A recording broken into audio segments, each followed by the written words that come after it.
Every day on There's No Taste Like Home, Chef Gino D'Acampo will take 3 family cooks and the recipes that have been passed down through their families from generation to generation, out of the home and into a professional kitchen. Come on, let's get cooking. Together, they'll serve up their treasured dishes to paying customers, and the winning dish, judged by Gino, will be added to the restaurant's menu for a month. Remember, this is your great-grandmother's recipes To prove that there is no taste like home. on today's show, a banana and goat stew from the bushlands of Kenya that traditionally fed the whole village. In the traditional times, the goats never belonged to anybody. It was like a wild animal. And that means a lot in my life. A rustic pasta dish from the heart of Italy that's served on Christmas Day and can be traced back over 100 years. For me, cooking, especially handmade pasta, it's like I feel part of my family because this is a big gift I got from my family. And a Thai curry that has strong memories for a young boy growing up on a farm in northern Thailand. Everyone's cooking outside, chicken satay, sticky rice, wok frying. It just smelled really good.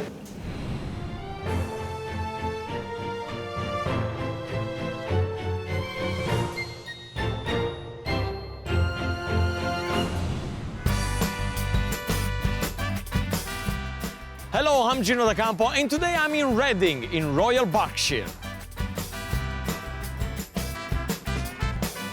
This is one of the oldest counties in England, famous for Windsor Castle, dairy farming and cheese production. Here the residents, they'll have nothing more than culinary perfection and, of course, occasionally, an eaten mess. Today's recipes have traveled from all over the world, and they better be good because we're going to serve them in this beautiful Michelin-star restaurant. Later on, paying diners will fill the tables and they will only expect the best. After the service, one of the cooks will have the honor of having their dish added on this restaurant menu for 1 month. So it's time now to get this chef into the kitchen and prove once again that there's no taste like home. Let's meet today's cooks. Aurelia Jagmowangi is making Grandma Purity's matoke with goat stew. Mariasole Piatti is making Grandmother Pignetta's capelletti. And Scott Bellis is making great-grandmother Ampam's ganghao. Well, guys, welcome to a professional kitchen. We have a very full-on day. So let's do all the preparation and everything, and very soon we're going to start to serve. Come on, come on. Let's find out how our first cook makes her dish at home. Aurelia Jagmowangi is a 48-year-old care worker from Bracknell who moved here from Kenya 4 years ago. Today, she's cooking her Grandma Purity's matoke, accompanied by a goat stew. This is the way I'll do my purity matoke. Cooking is my hobby and I love it. So most of the times when I'm in the kitchen and I'm waiting for it to cook, I'm just dancing with myself and I sing, oh, I hope it comes out nice. And I feel better and I'm singing my songs and I'm dancing and I'm happy. I start by chopping onions, fry the onion, and then I'll put a bit of olive oil.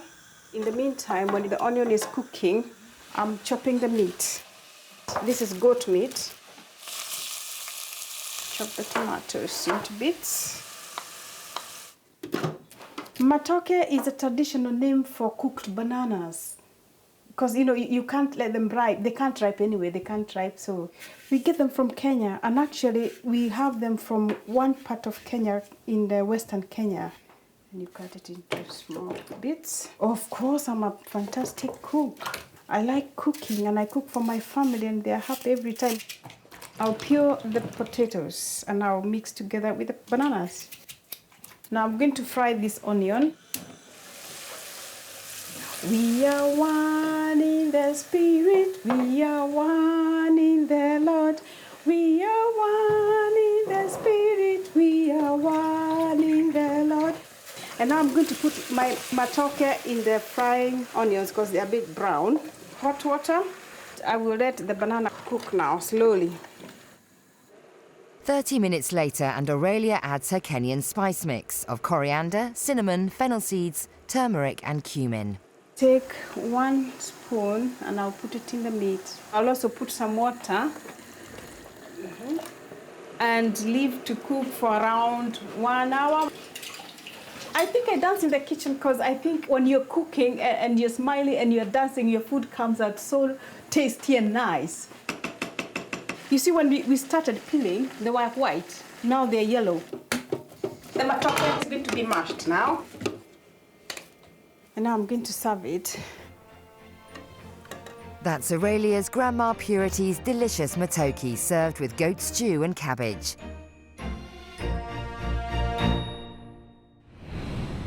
Gino wants to know more about its African origins. Aurelia, tell me, why is this dish so important to you and your family? First and foremost, it's important because it's from Kenya and I'm a Kenyan and I'm Good. proud to be a Kenyan. B, it has come from my grandmother Purity, who taught me how to do it since I was a 9-year-old girl. And it has brought me up thinking, oh, cooking this dish means a lot to me.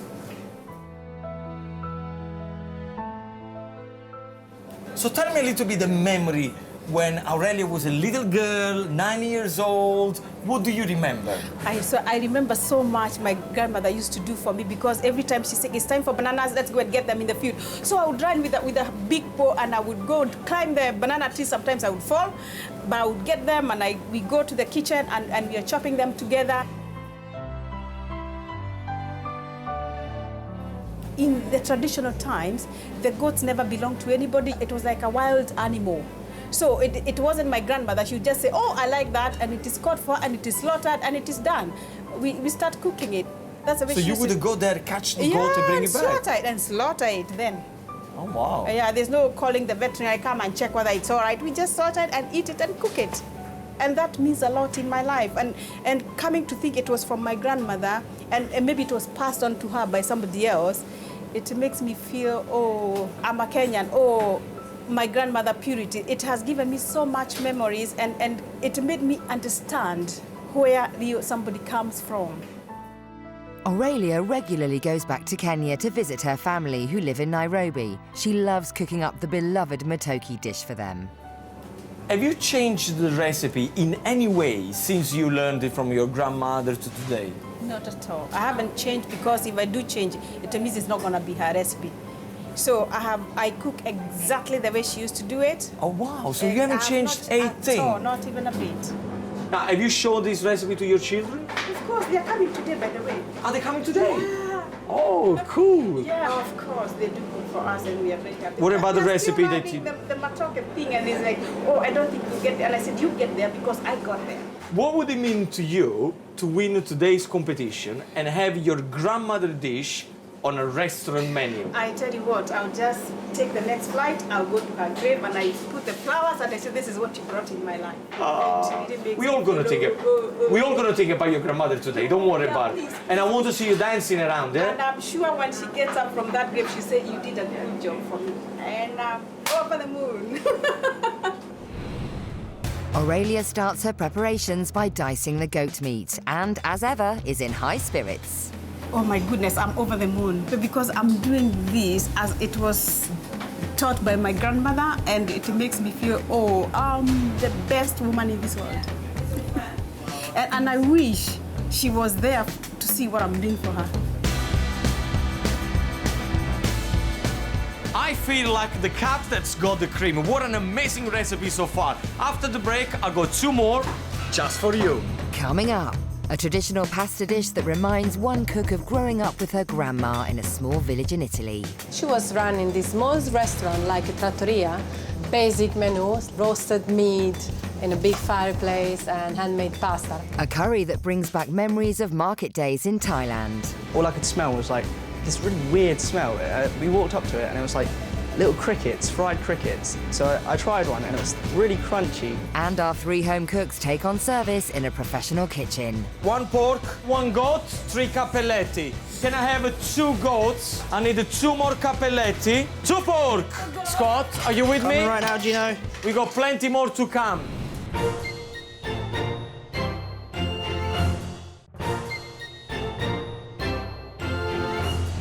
Welcome back to There's No Taste Like Home. Today I am in Reading, in Royal Berkshire. I found 3 home cooks, each with a dish fit for the queen. They've never been in a professional kitchen before, but today they're putting their fears behind them. We have already had one hearty home dish, now it's time for another. Our second cook, Mariasole Piatti, is a 40-year-old married bank worker from Richmond, here with her 2 children, Arturo and Erin. She's cooking a family recipe that dates back more than 100 years, Grandma Pignetta's Cappelletti. This dish started its life in the city of Macerata, Italy. The first thing I'm going to do is pasta. So I'm going to mix together the semolina and the white flour. Handmade pasta is something very strictly related to the family. You know, you do it for Sunday or Saturday, there are children around, so it's a family tradition for us. I add 3 eggs and 1 tablespoon of olive oil, and I mix with a fork. Now it's time. I can stop working with fork and I can start to work by my hands.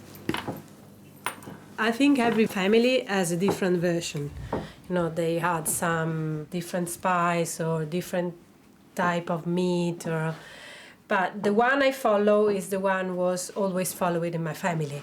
This is done now, it's ready, so I'm gonna wrap it up and put it in the fridge. And now it's time to make the stock. We put some beef into a large pot, a large onion, 6 cloves, 1 large carrot, celery branch. Then I add cold water.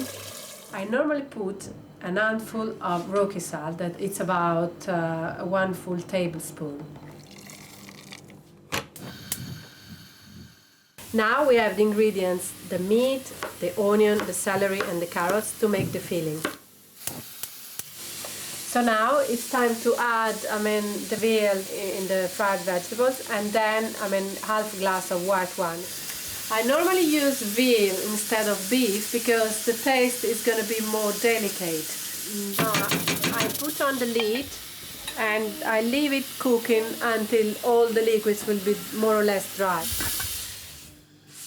My grandmother, she used to clean in this way, and she used to make her own pasta always in the same table.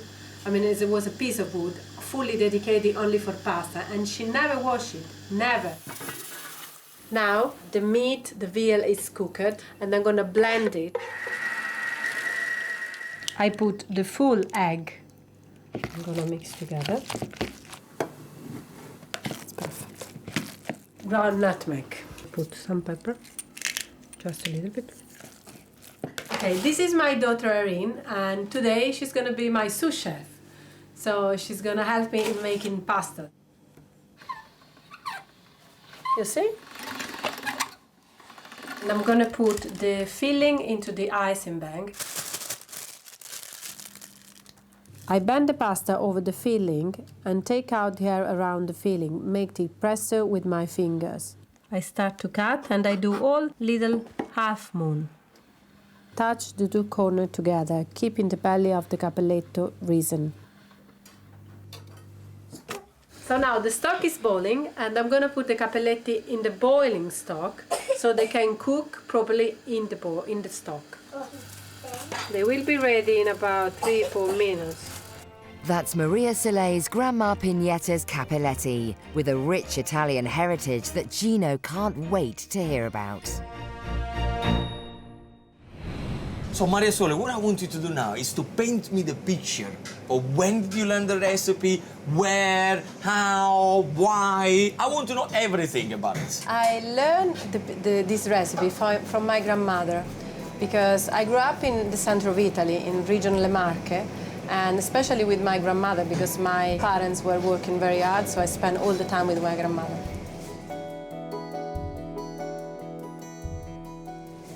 She was running this small restaurant like a trattoria, basic menu, roasted meat in a big fireplace and handmade pasta, ravioli, cappelletti, tortellini, tagliatelle.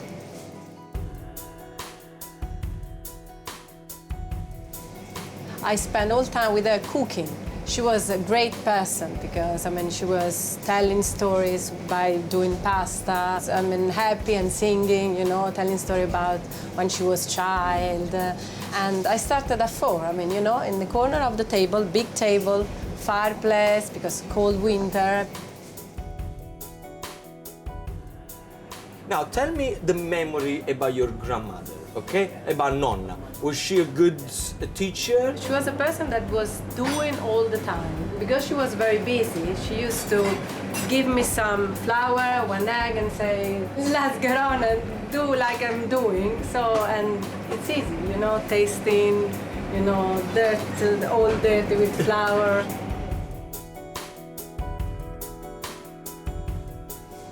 It's a kind of big family, our family. You have Christmas Eve dinner together, all the family, and then you start to do pasta for the day after. So all together, big table, you know, one people is doing the filling, the other one is cutting, the other one is closing the cappelletti. You chat, you talk. So it's still a very big tradition.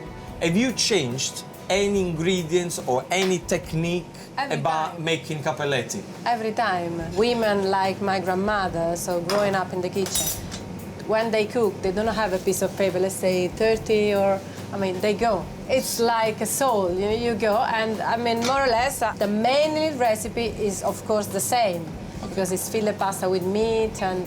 Oh, well, also the technique of making the cappelletti. No, this is, you know... This is an art. This is, I mean, something that cannot be changed, because it's like going on with bike, you know? What would it mean to you, personally, and to your family, to win today's competition? It's a big honor, and it's a big challenge, too, because, you know, for me, they are delicious, because they are part of my family, and they are full of memories for me. Mariasole makes a start by chopping the vegetables for her broth. She's already nervous about cooking the dish for so many people. I'm scared about the preparation of the food because it's going to be a big quantity, but I feel comfortable because cooking is something that I'm able to do very naturally. Lunchtime is just round the corner and our home cooks have a mountain to climb in order to prepare their beloved family dishes for the first time in a professional kitchen. With enthusiasm and passion for their recipes, they're determined to give their dish the best chance of winning the coveted prize of a place on this restaurant's menu for a month. We've already heard about Aurelia's grandma Purity's matoke and Mariasole's grandmother Pinietta's cappelletti. So we had two incredible stories, each with magical memories. Now it's time to find out who is our final cook. Scott Bellis is a 16-year-old student from Reading, here with Mum Dow and Dad Tony. Today, he's taking time out from studying his GCSEs to cook great-grandma Ann Pam's gang hao lei, or Thai pork curry. First, I dice the pork into small, bite-sized chunks. I've been cooking since I was about 9 or 10 years old. My mum taught me how to cook. My first meal was a Thai omelette, and then you want to get the Thai chili powder. It's just a chili powder that gives it a nice colour and taste. You need Thai curry paste as well, and it just makes the meat a nice colour, like a goldy brown red colour, and it smells quite nice as well. And then you'll need some pickled garlic, fish sauce, basically acts as the salt, thick soy sauce as well. You just need to add the brown sugar, mix it all up, massage it well. I quite like doing this bit because you get your hand quite messy, get involved with the cooking, leave it to marinate for an hour. I look forward to making it in a professional kitchen. I think it'll be quite tense. Yeah, I reckon I could cope with the pressure. It's just like the pressure of GCSEs at the moment though. Finally, chop your onions. Next, I'm gonna chop the garlic. Now we have to chop up the pineapple. Next, we need to fry the pork after an hour of marinating. Cook the pork until it's brown. Then we're gonna add the water. Put it into the bowl where you marinated it. Pour it in. This is the onion and garlic in with this. Put the lid back on. The meat's starting to get soft now, so we can add the pineapple. We can also add the tamarind juice as well. And then we need about 3 tablespoons of this. Then stir everything again, mix it all in. We'll let that cook, and then I'm gonna go do some homework. German's done, let's go check on the curry. Curry's done. Just added finishing touch, put the fresh ginger on it. Now it's time to serve it all up. That's Scott's Thai pork curry. Now let's find out how the dish got to southern England from northern Thailand. 16 years old, you got a bit of Justin Bieber going on there with a hairstyle, already cooking, Yeah. which is great. Tell me about your recipe. My great-grandmother, Anne Pan, taught my grandma, Pan. She taught my mum, and because I'm the only single child left, my mum thought best teach him. And where did the recipe come from? My great-grandma and great-granddad came from China, and they emigrated to the province of Chiang Mai in the north of Thailand. The dish was made because they reared pigs. So, we got nearly 90 years old recipe. Why did you learn? Why you get so excited about the recipe? Well, when I come home from school, I always remember my grandma, Pan, and my mum, Dao, cooking together. And there's always used to be a bowl of gang hale waiting for me. My mum and dad had restaurants, and so I've always been around food. Food's always been a passion of mine. So when I was about 10 or 11, my mum started teaching me like proper Thai dishes. And then my dad thought, hold on, I'll get teaching some English dishes as well. It was like the battle of the two parents to see who can teach me the most dishes. Is your mum a good teacher? Yeah, she's a really good teacher. So tell me a little bit the experience and the memories that you had when you were a little boy, learning the recipe, going buy the ingredients. One time I remember when we had to go buy some ingredients in the market, and all I could smell was like this really weird smell. We walked up to it and it was like little crickets, fried crickets. So I tried one and it was really crunchy, kind of salty as well. And I just remember like all those smells of like everyone's cooking outside, chicken satays, sticky rice, fish, vegetables, all things like wok frying. It just smelled really good. What do you feel being a professional kitchen? Yeah, it's really quite an honour, to be honest. It's quite hot as well. It's hot, isn't Really it? hot, yeah. I'm like really sweating. So Scott, honestly, what would it mean to you to win today's show? Well, I think it would mean quite a lot to me because the recipe's really old and I want everyone to try it, have a bit of taste from Thailand, to bring it to England. I think it'd be really good to win.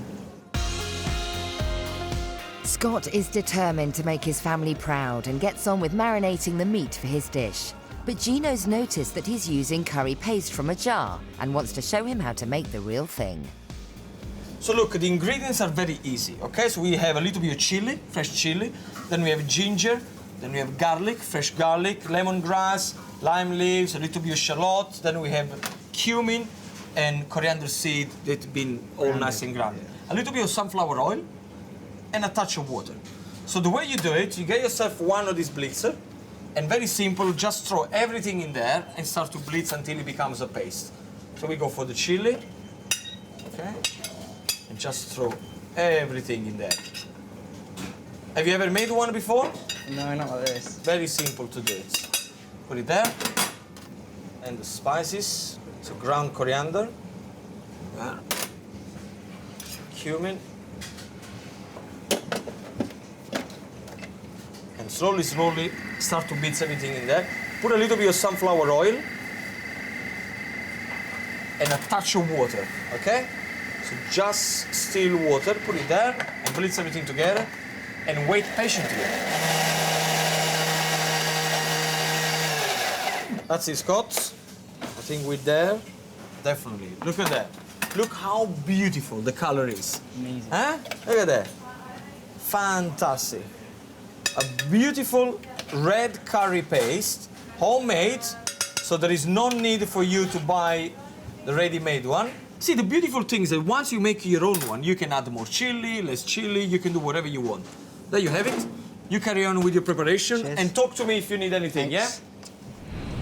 yeah? Scott cracks on with preparing the vegetables for the salad that will accompany his curry, but the nerves are beginning to show. Probably the most worrying thing is not cooking enough for all the people or like leaving out an ingredient that would just ruin the dish or something. It's almost lunchtime and our three home cooks are battling to prepare their favourite family recipes in large quantities ready for the paying customers.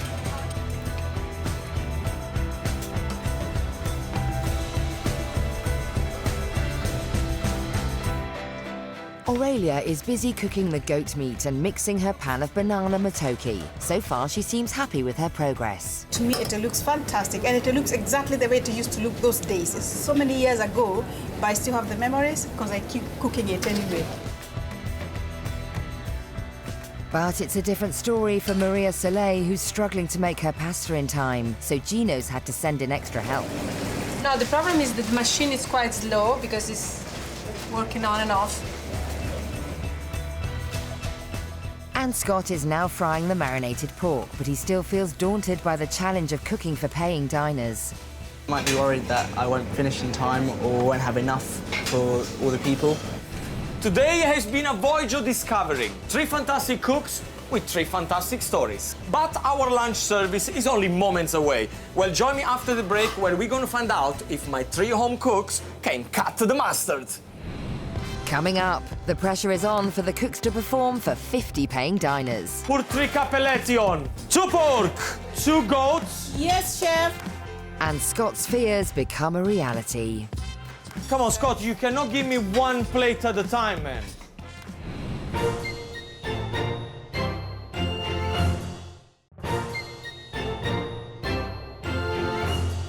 Welcome back to There's No Taste Like Home, where today I'm in Reading, in Berkshire. In this Michelin-starred restaurant, we are expecting a full house, and my 3 home cooks are very busy prepping their family dishes. The good people of Berkshire, they will pay good money for their meal, and I really hope that my 3 home cooks can deliver the goods. And while they carry on cooking, let's remind ourselves what's on the menu today. Aurelia Jagmwangi is making Grandma Purity's banana matoke and goat stew from the bushlands of Kenya that goes back 2 generations. I think I dance in the kitchen because I think when you're cooking and you're smiling and you're dancing, your food comes out so tasty and nice. Mariasole Piatti is making Grandmother Pignetta's Cappelletti, a rustic pasta dish from the heart of Italy that's traditionally served on Christmas Day and can be traced back over 100 years. I think every family has a different version, but the one I follow is the one was always followed in my family. And Scott Bellis is making great-grandmother Ann Pam's Gang Hao Lei, a pork curry that brings back memories of learning to cook as a young boy in Thailand. I look forward to making it in a professional kitchen. I reckon I could cope with the pressure, just like the pressure of GCSEs at the moment though. The cooks are doing their final preparation in the kitchen and the finishing touches are added to the dining room. Soon 50 discerning diners will be seated for lunch. Back in the kitchen, it's the final push for our 3 home chefs. Gino has sent in extra help for Mariasole, who is now feeling the pressure of the oncoming service. I'm a little bit worried about not being time because, this is a completely manual process, so I'm afraid I won't be able to do enough pasta for all people in the restaurant. It's quite scary cooking for 50 people. It's because I have to get all the portions right, make sure it tastes good, otherwise the customers won't pay. That would be good.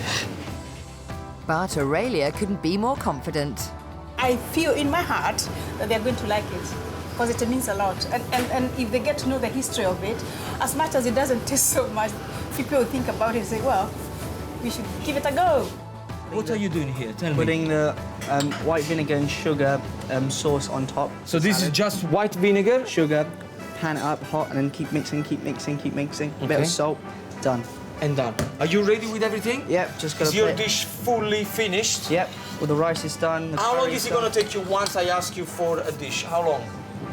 2 minutes tops a plate, maybe 2 less. minutes. Maybe less. So, Aurelia, what's going on here? Everything okay? Yeah, I'm very over the moon. All organized? Yeah, I'm about to get Yes! there. Tell me what you got. You got your I have cabbage the here? cabbage now is ready. I have the matoke is mashed and ready. ready, and have the goat meat. So the goat meat is around. Look at that. Are you going to be ready for service? For sure. You got everything under control, Yeah, yeah? Don't let me down. Service is starting in about half an hour. No problem. Okay, make sure you got everything you need. I will do. So, Mariasole, you got everything ready? Everything is super ready. Cool. What you got? You got your stock ready? My stock ready. Okay, and your then pasta? Pasta is ready. It's beautiful.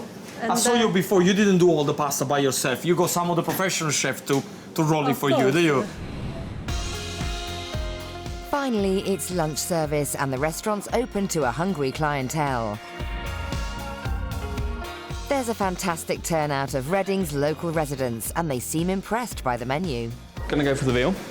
I was thinking about going for the curry, but my wife's going to have the curry, so hopefully I'm going to eat some of hers as well. Keep my fingers crossed. I was actually looking at the goat. Curry goat, that sounds quite nice. The young lad of 16 and the ingredients he's using for his pork and pineapple and chilli sounds really gorgeous. With expectations running high, it's up to Gino to run the pass during service. He must ensure that everything going out of the kitchen is cooked properly and looks fantastic. A taste test determines whether the dishes need any further work. First up, it's Aurelia's Grandma Purity's Matoki and goat curry. I have to say, it looks really pretty. I think it's going to be a little too sweet for me. Wow, I'm absolutely wrong. It's a really beautiful puree of banana and potato. Very simple, you really get the flavor of the potato coming through, and the blend with the banana is absolutely amazing. Now, the goat, it looks great. Oh. And it tastes even better. The meat is very tender, the spices are coming through beautifully gentle, but at the same time, they make a statement, which I love it. Next up for tasting is Mariasole's grandmother Pinietta's Capelletti. The broth is very delicate. You get the beef, you get the vegetable going on. But the Capelletti,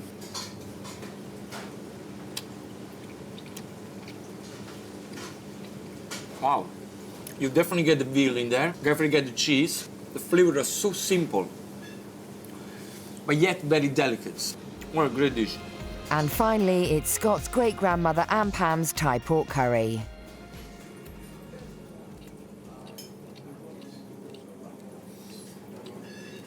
Good flavors coming through. I think the spice, spot on. I'm a little bit worried that the pork is, it could be a little bit dry. Scott, come here for a sec. Great dish. There are a couple of things we need to sort it out. Number one, this is not right. Having a ramekin that is into the sauce is not right. The chef of this restaurant, if he sees that, he's gonna absolutely slap me on the head. Now, I am worried about the pork being too dry.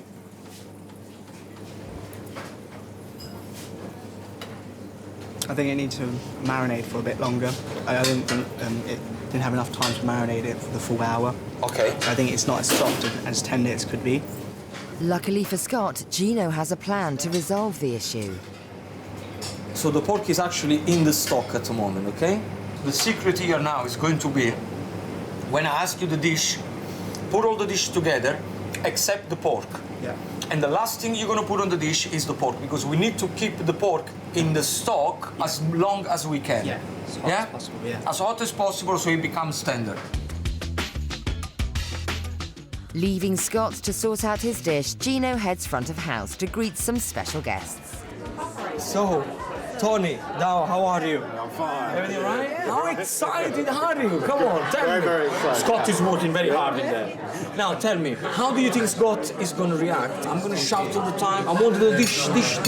What do you think he's going to do? I think he's okay. He's not going to punch me, No, is he? he's not going to punch you. I Good. know he's bigger than you, but he won't punch you. Everybody's bigger than me, Tom. Everybody's bigger than me. Tell me something. Do you think he cooks the dish better than you? I think he beat me now. Yeah? He beat you now? Yeah. Hello, ladies. So we have Mary and Juliet. How are you? Okay, thank you. Yeah? Are you looking forward to lunch? Yes, absolutely. Tell me, how often do you have this dish? Every time I come home from It's like a homely thing, really. Have you two learned how to do it? We're learning. Oh, come on! We're not as good as mum. We've tried. Boys will melt at you if you learn how to do something like that. Of course, the boys after the university, by the way, yeah? After the university. Listen, enjoy your lunch, okay? And I'll see you later on. It's been absolutely a pleasure. So, expectations are high with the home cook's family members. Our chefs are competing to get their dish on this restaurant's menu for 1 month, and it's up to Gino to decide who will win. His decision will look at 3 main criteria: cost of ingredients, preparation time in the kitchen, and the reaction of the diners. This is what's going to happen. This is going to be the pasta area where service is going to happen, okay? Very soon, in about 5 minutes, the first orders are going to come in. So it's very important, when I shout the orders, you must answer back to me. I need to know that you got it. So answer back, yes, chef, or yes, Gino. This restaurant here has got a great reputation, and we need to make sure that we serve it as to be perfect. Are you with me? Yes, chef. Yes, chef. Okay, back into the kitchen, back to your spot.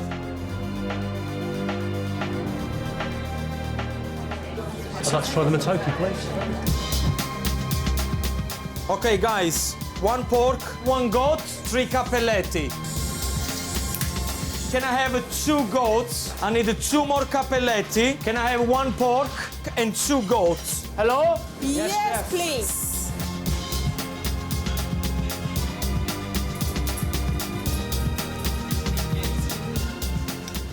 Mariasole, you must make sure your plate for the cappelletti is hot. Okay, make sure that your plates are hot. It's my fault. It's tough because, I mean, you know, it's quite... The difficulty is that you have to cook same dish in different timing because orders are coming continuously. It's not like at home. Mariasole, put 2 cappelletti on. And Mariasole is not the only one having problems. 16-year-old Scott's struggling to assemble his complex dish on time. How long for the pork? 3 minutes. Try to hurry up when I ask you for something. How long for the pork? Can I have 1 pork? I need in total 3 more. Well, so far, a little bit worried with Scott with the pork. It takes far too long to get it ready. Scott? Go in. Hurry up. Scott, are you with me? Coming right now, Gino. But it's a different story for Aurelia. Can I have 2 goats? Yes, Gino. As her dish is easy to serve up, she's one very happy chef. Beautiful dish. Thank you. Very good. There you go. I love this woman. Well, so far, Aurelia, she's doing really well. I like the fact that her dish takes really 30 seconds to prepare. Come on, I need 1 more goat. I will do exactly that one. We got plenty more to come. Put 3 cappelletti on. 2 pork, 2 goats, Yes, chef. and 3 pork. Yes, chef. Come on, Scott, you cannot give me 1 plate at a time, man. Only 1 of me. Can I have 2 cappelletti, 2 more pork, and 1 more goat? There you go. 1 minute and it's ready. Really, believe me. Service is in full flow, and Gino is at last happy with all of the home cook's dishes. Look at that, beautiful. What a lucky customer we have. This is table number 6. It looks like our cooks are doing a great job, but the final judgment rests with the paying diners. It's absolutely beautiful. The pork is just so tender, and as you eat it, the spices just seem to open up in your mouth. It's gorgeous. I think this is great. Obviously, I'm a bit biased, but I think this is beautiful. Yeah, he's done it very well. I think it's very tender, and it's just like his mum makes, so it's very good. Very soft, you know. He done very well, you know. Proud of him. It's better than what we get at home. It's so nice. Yeah. There's a lovely flavour off the mash. It's not strong, it's subtle, but there's just such a nice taste off it. This is nice. It tastes an awful lot better than it actually looks. Yes, it's delicious. 1 more push. Yes, please. 1 more pork. Can I have 1 more cappelletti, 1 more goat? Can I have these other 2 porks? With Scott still struggling to keep up with the orders, Mariasole steps in. I'm helping Scott because to assemble this blaze is quite complicated. Instead of cappelletti, you put on the blade, you wait. So I can help him. Can I have 2 goats, 1 cappelletti, 1 goat? Yes, chef. This is table number 10. Dancing time, because the food is delicious, you know? Yeah, it's going really well. Quite a lot of orders. Nearly finished the whole pot now.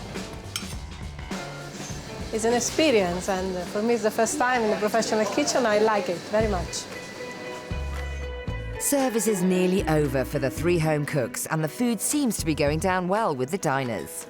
All 3 have been absolutely fantastic, but which one is going to make it on the menu? Coming up. The winner of today's There's No Taste Like Home is...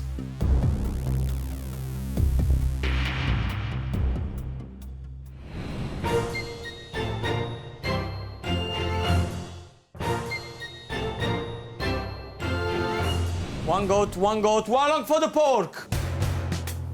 Chef Gino D'Acampo is on a mission to prove there's no taste like home. Guys, the last orders are coming through. Come on, one more push, one more push. He's found 3 home cooks with 3 historic family recipes. Together, they've taken over a restaurant in Reading, Berkshire. It's a full house, and as a result, the orders are coming through thick and fast. Can I have 2 cappelletti, 2 goats, and 3 pork? Yes, chef. Yes, chef. Can I have 1 pork? I need 2 more cappelletti, 1 goat. Yes, please. It's been a challenge for our cooks to perform in a Michelin-starred restaurant, but they've certainly stepped up to the mark, and the diners seem to be enjoying their cherished family favourites. At the start, I thought perhaps the cabbage was a little bit out of character. It's almost swamped by the other flavours. You mix it in with the matoke, a little bit of the sauce and the goat as well, and it's added a lovely crunch to the texture. It's a really nice meal. I really like the ginger spices that was coming through on the pork. I thought they were lovely. I probably could have done with a little bit more juice, actually, because it seemed to go quickly and then the rice was a bit dry. I ordered the pasta. The filling of the pasta was very nice. I really enjoyed it. Come on, guys, the table is ready.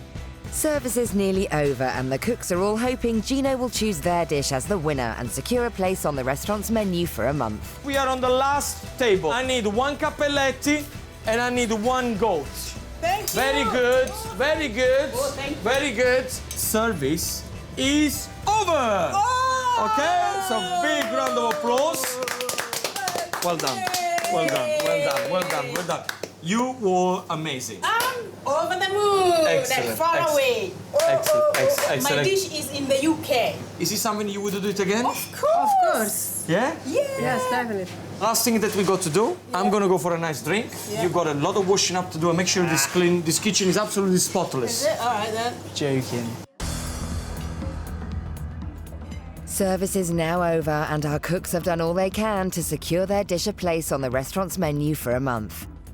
It's now up to the diners, restaurant manager and staff to help Gino make his difficult decision. I have the pork. It's very nice, actually. It's very spicy. And the rice is cooked very well. And it's very nice. I've got the goat curry. It's really tender. The potato and green banana is delicious, really smooth. I really enjoyed the pasta. It was fantastic. Really good. Well, they seem to have enjoyed them, but which dish will Gino pick? Will it be Aurelia Jagmawangi's Grandma Purity's banana matoke and goat stew from the bushlands of Kenya that makes Aurelia full of ancestral pride? What would it mean to you to win today's competition? I tell you what, I'll just take the next flight, I'll go to her grave and I put the flowers and I say, this is what you brought in my life. Or will Mariasole Piatti win with her grandmother Pinetta's cappelletti, a rustic pasta dish from the heart of Italy that can be traced back over 100 years? For me, they are delicious because they are part of my family and they are full of memories for me. Or can Scott Bellis impress with his great-grandmother Ann Pam's Gang Hao Lei, a pork curry that's travelled from the farmlands of northern Thailand? The recipe's really old and I want everyone to try it. Have a bit of taste from Thailand. It would be really good to win.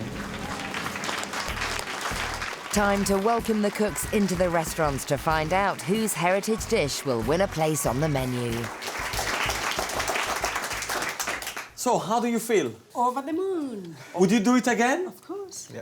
Yeah? Good. Yes. See? What's up? I got 3 home cooks and I turned them into professionals now. Mariasole, overall, I think you did very well. You know, it was great the way you listened to me, not. And you did it in your own way. I don't really care what you have to say. This is my way, which was great. Aurelia, I thought, to be honest with you at the beginning, that you would panic during service. But you know what? You just keep on singing. I went with the flow. Really? But it was brilliant. You did it very, very well. Well done. Scott, very good. The preparation was spot on. During the service, it took a little bit long time for the pork to arrive to me. We had a few hiccups, but you know what? It was spot on at the end.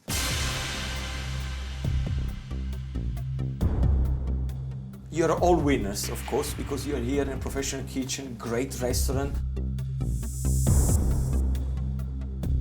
But only one can win today's show.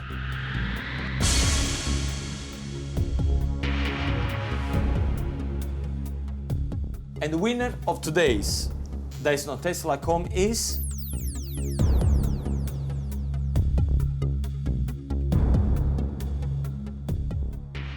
Aurelia Grandma Purity Matoke. So well done.